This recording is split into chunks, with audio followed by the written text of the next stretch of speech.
సనాతన ధర్మాన్ని నవతరానికి అందించాల్సిన బాధ్యత అందరిపై ఉందని టీటీడీ ఇన్ఛార్జ్ ఈవో వెంకయ్య చౌదరి అన్నారు. తిరుపతి వేద విశ్వవిద్యాలయంలో అర్చకులు, వేద పారాయణదారుల కోసం ఏర్పాటు చేసిన 3 రోజుల పునశ్చరణ శిక్షణ తరగతులను వెంకయ్య చౌదరి ప్రారంభించారు. శాస్త్ర సాంప్రదాయాలకు సాంకేతికతను జోడించి వారసత్వ సంపదను కాపాడుకోవాలని సూచించారు. ఆలయాల్లో కైంకర్యాలను మరింత నిబద్ధతతో నిర్వహించేందుకు ఈ శిక్షణ దోహదపడుతుందని వెల్లడించారు. అనంతరం వైఖానస ఆగమ శాస్త్ర పుస్తకాన్ని ఆయన ఆవిష్కరించారు.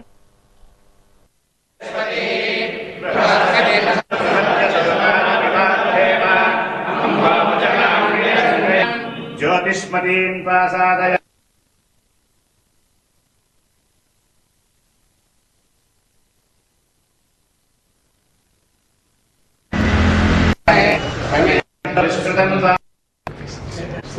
कांताय कल्याण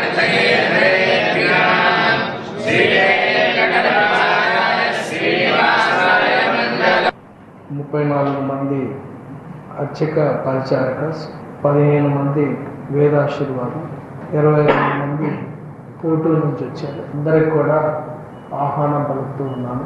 అలాగే వీసీ గారు కానీ, మన వేదిక్ స్కూల్ అవధాని గారు కానీ, ప్రిన్సిపల్ దిస్టార్ కానీ, అలాగే శివప్రసాద్ కానీ, ఎస్టేట్ ఆఫీసర్ కానీ, వీళ్ళందరూ కూడా ఈ ప్రోగ్రామ్ని డిజైన్ చేశారు. వాళ్ళకు కూడా ఆహ్వానం పలుకుతూ, ఇది చాలా మంచి సాంప్రదాయం.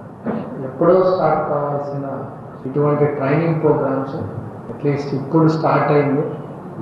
ఇది చాలా ఏ వ్యవస్థలో అయినా ట్రైనింగ్ ప్రోగ్రామ్ అనేది ఎసెన్షియల్ కంపోనెంట్, అది కంపల్సరీగా ఉండాల్సిన కంపోనెంట్. నిరంతరం ప్రతి సబ్జెక్ట్లో కానీ ఏదో ఒక కొత్త విషయాలు జరుగుతూ ఉంటాయి.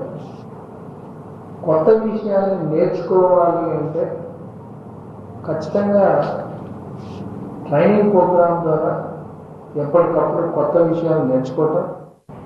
34